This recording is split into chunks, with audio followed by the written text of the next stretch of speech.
Hello, Sid Roth here. Welcome to my world, where it's naturally supernatural.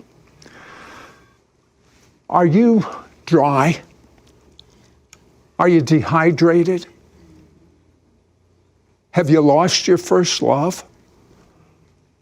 My guest had an amazing experience. She heard audible thunder. And then God spoke to her. And he said, I desire for my people to have supernatural experiences with me, and here's how. You ready? Yeah!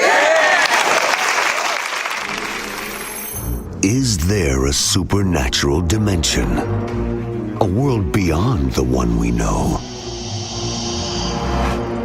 Is there life after death? Do angels exist? Can our dreams contain messages from heaven?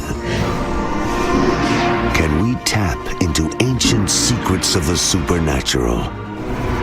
Are healing miracles real? Sid Roth has spent over 35 years researching the strange world of the supernatural. Join Sid for this edition of It's Supernatural.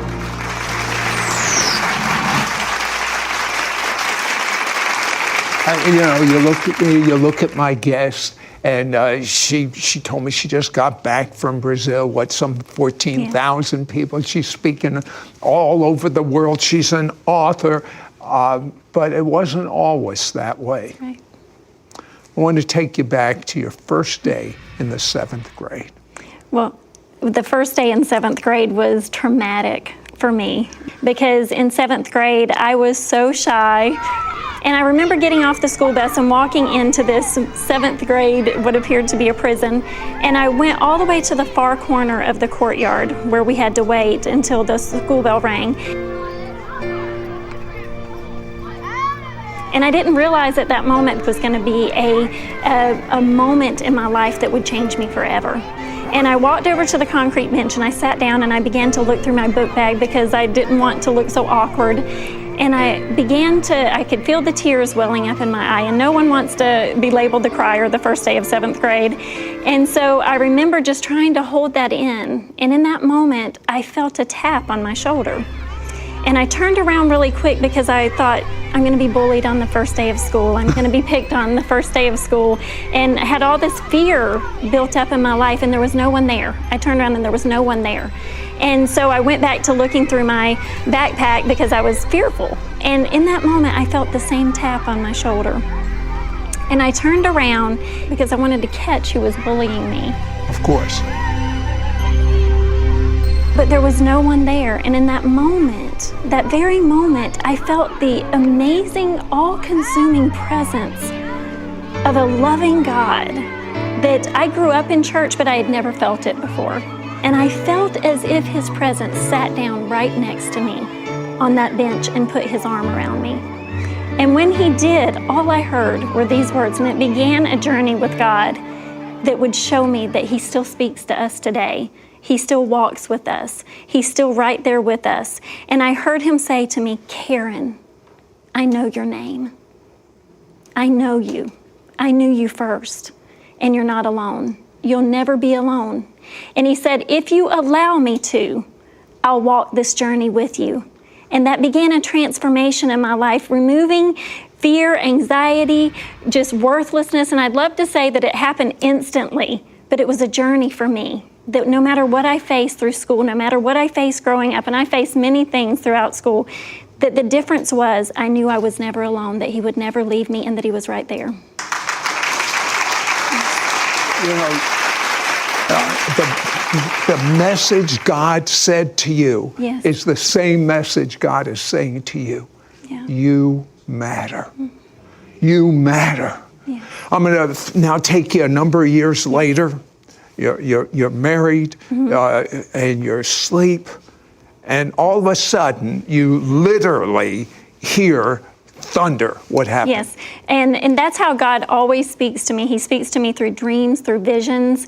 And in that moment, I knew that God was birthing something inside of me, a message that He had inside of me, because He had rescued me, literally rescued me from a life of fear and anxiety. And in that moment, my husband had wrote books, and he had told me that God had a book inside of me. And I said, no, I said, you're the writer. I'm going to let you be the writer, and I'm going to do whatever God wants me to do. And I looked at him in that moment, and I said, if God wants me to write a book, then He will speak to me Himself and tell me to write a book. That was my first mistake. And so I went to bed that night, and I woke up about 2 a.m. to the sound of the loudest thunder I had ever heard.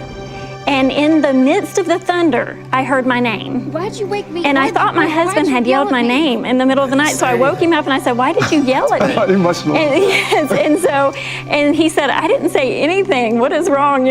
So I laid back down, and the moment I dozed back off, I heard the same thunder in my name in the midst of the thunder. And I got up out of bed and ran to the window to see this. We must be having a storm. And I looked out, it was the most beautiful night sky. I could see the stars. There was not a cloud in the sky.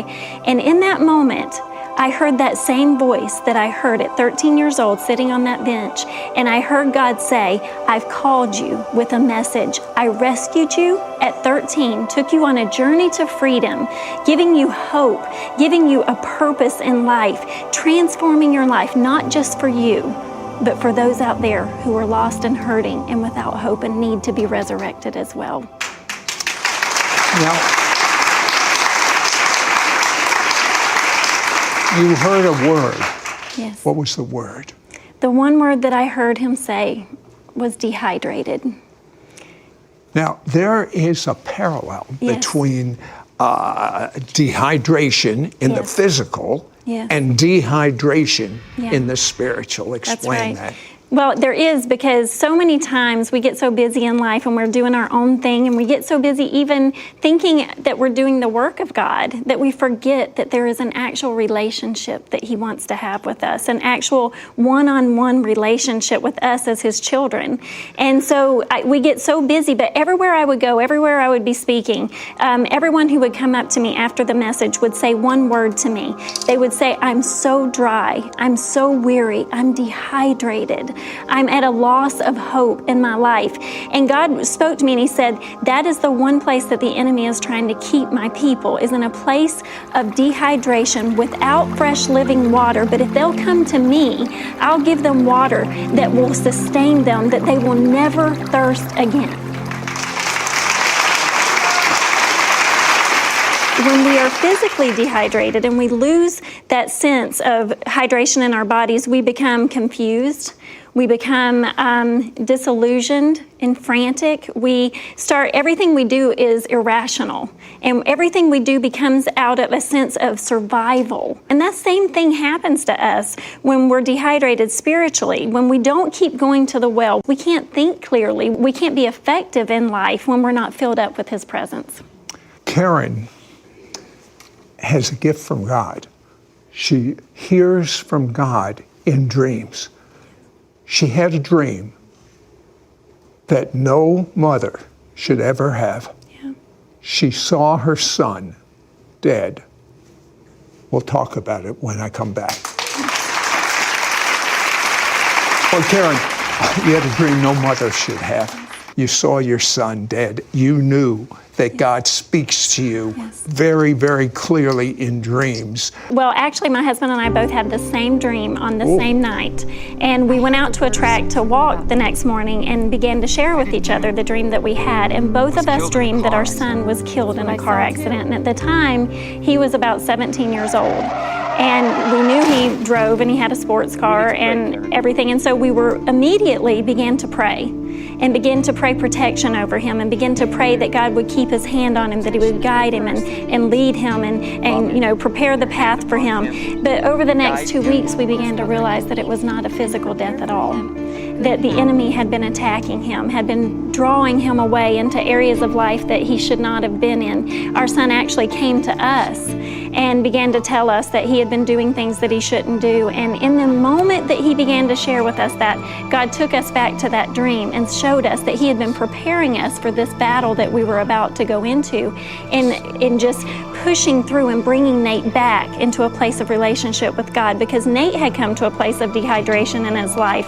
where he had stopped pursuing God and started being pulled away by the things of the world that the world was enticing him with. So we began to have to go in and begin to reestablish those relationships in our home and reestablish, basically redigging the wells that had been dug for our family, and in essence pushing through the dirt, pushing through the junk, pushing through the things that the enemy had slowly just seeped into our lives. And so spiritually, in a sense, we had to grab our spiritual shovels and start digging out the garbage that had been allowed to come into our home and into our family. You know what she's saying? She's saying to you, it's time to take back what belongs to you. Yes. Now, you saw the future of your son, and it didn't look good. That's right. What happened with him after you took him back? Because he began to change. His life began to change. He came to us and he told us he wanted to pursue God's call in his life, and he wanted to do whatever God wanted him to do. We were able, by going into the presence of God, by leading him into the presence of God, to get him back to a place where he could hear God's voice, where he could sense what God wanted to do. And now our son is 25 years old, married, out in California. He's leading an amazing youth group, leading thousands of young people into the presence of God. Yes. And, you know, you like to say, God will not leave you where He finds you. Isn't that good news? He's not going to leave you where you're at. Yes. And that's true, because no matter what you're going through, and I just want to say to whoever's watching today, no matter what you've walked through, no matter what you're facing, no matter what you've done in your past, no matter what's been done to you, whether you've been hurt or whether you've been abused, it doesn't matter. God knows where you're at, and He wants to meet you there in that place. But the good thing about it is that when God meets you there, He'll never leave you there. He takes you on a journey to freedom, just like there was a Samaritan woman in the Bible. And she went to a well, and this woman had 5 husbands. The Bible tells us the story of her life. And so she was living with the 6th man. But the cool thing was, on this particular day, she would meet the 7th man in her life. I love that. And the number 7 means spiritual perfection and resurrection. So while her grace had run out, and she had tried to do it in her own strength, she had come to the end of herself, which is where you find God. Then in that moment, God said, you know what? I'm going to meet you here because you're worth my time, because I care about you, and I'm going to resurrect those things in your life that you thought were dead.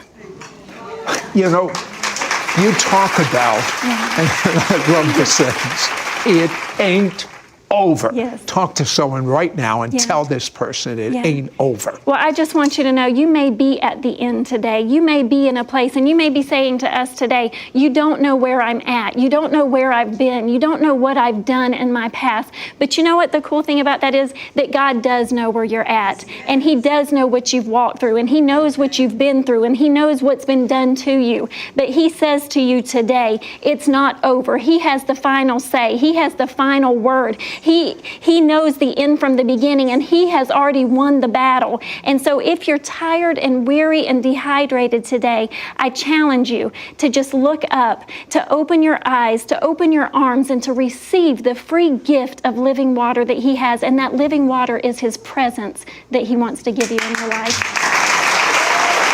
Now, you talked about your son. Yes. And for the next some 8 years, you wanted to have another child. Yes. And you thought that part of your life, I don't know, I'm not going to have another child. Yes. And then I believe it was it a dream about China? It was a vision. A vision. And Tell me God about gave that. me a vision, because after 8 years after our son was born, he was just such a blessing to us. But I knew that I had this longing to have another child, that God had promised me. I felt like in my spirit that He had promised me that I would have another child. And so one day I had dropped my son off at school, and I was just at the end. I was done. I was discouraged. I was depressed, basically, and I was thinking it's all about me. And so I remember driving home from dropping him off at school, and I remember pulling into the garage, and I said, God, I give up. I give up. I can't do this anymore. I don't know why I can't have another child. I don't know why you won't allow me to do this. And so in that moment when I said, I give up, I heard his voice audibly in the car. I had not even gotten out of the car in the garage. And all I heard him say was, good. And in that moment, it woke me up. And he said, because now maybe I can do a miracle in your life.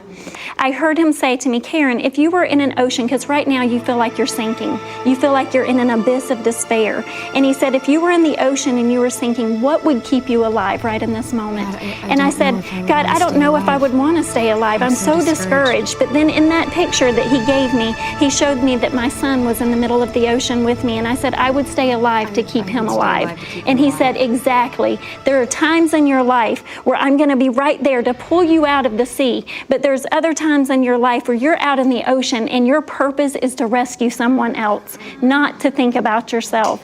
And he said, in your despair, rescue. And in that moment, the map of China came up in front of me, and there was a star in the middle of China. And he said, there is your miracle. There is your daughter. Go get her and bring her home to make your family complete. When we come back, I'm going to talk to you about how brave and how much courage you really have. Yes. You're just looking at it wrong. We'll be right back. Someone there, when Karen said, it ain't over, said, oh yes it is for me. What would you say to them?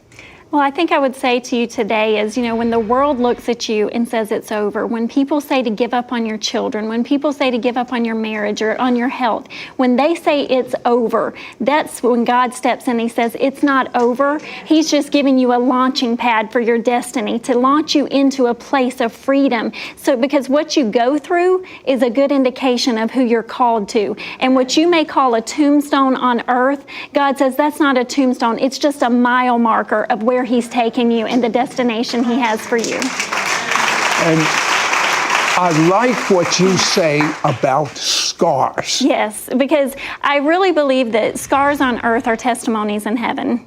Because no matter what you go through, don't let the scars that you have keep you hidden and bound, because what we have to realize is that our scars are proof that we have survived, that we didn't die where the enemy tried to take us out. That when I look in the mirror and I see the scars that the enemy has tried to take me out with, I can say, you know what? That's where I survived. That's where God stepped in and took me out. Karen, explain true bravery to me. Okay, well, bravery for me was something that I thought that I could never attain. I thought it was something that was out of my reach, but true bravery, and what I had to come to realize is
true bravery is not the absence of fear. That's where most people misunderstand. It's not the absence of fear. It's the realization that fear has no hold on you when you reside in the presence of the Almighty God.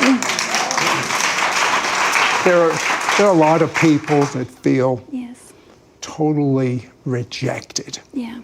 And you like to talk about a woman that felt the same way. Yes. Tell me about her. Well, there was the woman that I mentioned, the Samaritan woman in the Bible, who every day walked this walk of shame to the well. And I find it so amazing that God met her at a well. But what I love is that she was rejected. She was rejected by her community. She was rejected by the people. She was rejected by other women. She was rejected by everyone. But here Jesus was. He showed up at the well with nothing to drink the water with, because here's why. He wasn't there for himself. He purposed and set out that day to meet her at the well. He knew there would be a woman coming who was rejected by society. And so many of us, we think we have to earn our way into the presence of God. And God says, I'm already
there waiting for you. I'm waiting for you in that secret place to meet you. I'm waiting for you just to turn around and see me. So for you that may feel rejected today, that you may feel like that the world has turned their back on you, I want you to know that God would never leave you, never forsake you, never walk out on you, and He's right there in the midst of whatever you're going with, and He will never leave you. Now that's what God. Yes. That's what God spoke to you about, His desire for these intentional supernatural encounters. That's right. That's right. Dig deep and pray as God directs right now. Lord, I just pray right now for every viewer, for every person that is watching this show. Today, I pray that right where they're at, right where they're sitting, if they're at work, if they're in car line, if they're at the grocery store, no matter where they're at, Lord, I pray that you would touch their life right now. Make yourself real to them. Make yourself known to them. Let them see you. Let them hear your voice, and let them feel your all-consuming power and your love surround them. Lord, I pray that right now, as they're sitting there watching, Lord, that whatever they're walking through, whatever they're facing, Lord, that they will hear you call their name, that they will hear you say, I'm right here with you, and that they will take you by the hand, and they will walk out a journey to freedom as you bring healing and hope and fulfillment back into their life. 3 more words. It ain't over.